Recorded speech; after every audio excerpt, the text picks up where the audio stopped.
Hey, wait a minute. You look like me. No, you look like me. Hey, wait a minute. I don't understand. Like, what is this? Hey, I think, is there a mirror? Is there a mirror around you or something? Is this a trick? Am I being tricked? I don't know. What's going on? Maybe you're tricking me. You're trying to deceive me and trick me. I don't get it. Like, I think this is really freaky. I'm creeped. This is creepy. I don't know what's going on. I know let me ask this. Do you have the same amount of juice that I have? I think so. Have you ever been open? No, I haven't. I haven't either. Well, you have the same top. I can see you look just like me and I don't get it. I don't understand. These two are equal in value. These happen to be identical twins. But they're equal in value. Even as human beings are equal in value. Although we don't look like each other, and there might be some like talents that definitely different people have different amounts of talents and different talents. Like there's a lot of things I am not that good at, but there are good things that God's given me that I am good at. But the point is, if you can see yourself as equal, just like those two did, with everybody else, then you're going to treat them equally as you would want to be treated. Of course, there's a variety, there's a variety. And he might go, wait a minute, this guy's really different.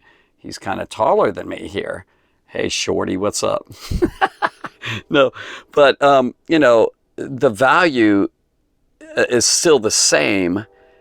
The fact is, each person's different and unique. But the value of human life is still the same, whether in the womb, in your mommy, all the way up to the grave, in the tomb. We're equal with each other. And this next passage that Jesus talks about, he really shares on, isn't something really new. It'd been taught hundreds of years, and they've been putting it in different forms. Confucius said it, and then Hillel, which is a Jewish rabbi before Jesus came, right? Like, I think 100, 200 years before Jesus came, he taught the same thing. But he emphasized it, and he said, everything in the law and the prophets, the law and the prophets basically is the Old Testament. The first 5 books of the Bible, Genesis, Exodus, Leviticus, Numbers, and Deuteronomy, the Torah, or the teachings, the instructions. It's kind of the law of God. And then you have the writings and all Proverbs, Psalms, and things like that, Song of Solomon and all that, plus all the prophets and the history and everything is the Old Testament. So when Jesus said law and prophets, he's talking about the Hebrew Scriptures, the Old Testament. He said the whole law and prophets basically can be fulfilled in one word, one phrase. In this passage, he said it. He said in other passages, love your neighbor as yourself. Here he said, do unto others as you want them to do unto you. Very powerful. That's what Jesus said in this great speech that he gave. So he's sitting there. And by the way, Jesus, when he taught, most of the time, not always maybe, he sat down because that was how rabbis taught. And so he just sat down and started speaking. Really cool. It says that in Matthew 5, by the way. It says he literally sat down. What am I doing? I'm teaching right now and I'm sitting down. Rabbis or teachers, Jewish teachers, taught that way. And, a lot of times, most of the time in churches, you go to a church and usually the teacher stands. Nothing wrong with it. It's not wrong. But I like sitting down and just sharing my heart and sharing the truth of Jesus. But anyway, so I'm trying to get you to see that if you can see that though you are a different person than someone, you're equal in value. Okay, you are equal in importance. So you would do unto others as if that person is you. See, these two ran into each other, not literally, like this, but they went like, what? If you could see yourself equal as the other person, like that's you, he's seeing him and he goes, oh, that's me. Like he thought it was a mirror. Remember, he was looking back here like, is there a mirror or some trick that's happening here? If you could see yourself in that way with others, like whenever you meet someone, whenever you're talking to someone, you're getting to know your friends or you're hanging out with your friends or teachers or whatever, you see them as if that's you, how would you want to be treated? how would you want to be talked to? Would you want someone putting you down? So you treat the other person, I'm going to say it again, just kind of get this feeling here I'm trying to say. So if you see someone, like here's you, and you see someone, see yourself as that person, and then treat that person how you would want to be treated. That's what Jesus is really saying here. You treat others as you would want to be treated. Or another way of saying it, Jesus said, do unto others as you would do unto yourself. And then if you do that, it's simple. Remember the last teachings I just said, simple.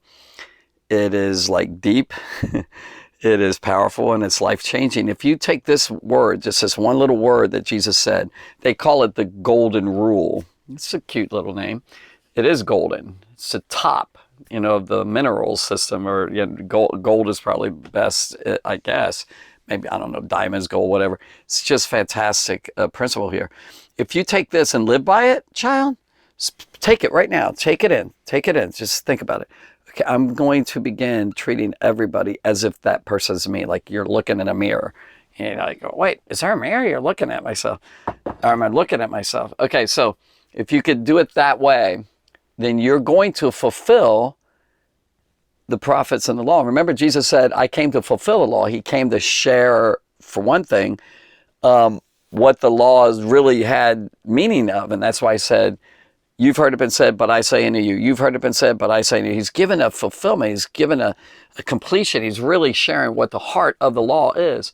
And so that's what it is. And so, by the way, years ago, I learned this being a children's pastor. I don't know where I picked this up from, but it's really cute. Kind of like putting love glove on, a love glove. So you got kind of gloves, and you have, if you take each word and you put on the fingers, like, how you put a finger on like this. Let's say you're a marching band member, and you're going to play cymbals like I did in the marching band.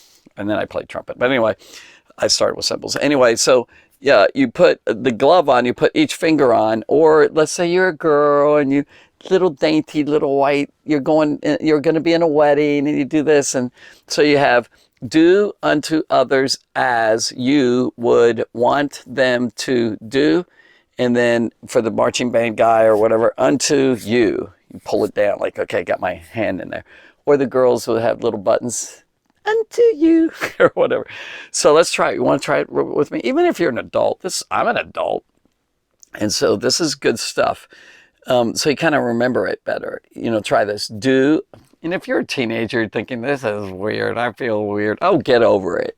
Just do it. Okay, do unto others as you would want them to do unto you. There it is. And if you can live by that law, that rule of life, woo, the whole world would change. You realize that? If people would just take the words of Jesus, that little phrase right there, and you go ahead and live it out, everyone lived it out like that, there would be no wars. You're not going to go to war with anyone. You wouldn't want somebody to go to war with you. You wouldn't be hitting on people. You want to be smacked. You want to be hit, punched. You wouldn't steal from people. Definitely wouldn't kill them. Definitely wouldn't hurt their feelings. You wouldn't say evil things about them. See how it, like, whoa, I see it. See how powerful it is? Simple little phrase, deep and powerful. It's deep and powerful. And it'll change your life if you choose to do that. So I'm just, the word exhorting you, like I want you to do it. I'm challenging you. Make it like a challenge, a life challenge. Okay, I'm going to live like this for the rest of my life. Watch what happens. And this is kind of the heart and the crux of the Sermon on the Mount. The heart and the crux of the Old Testament law and prophets. It's really good stuff. All right, go for it. Live it. Put those love gloves on. God bless you. Bye.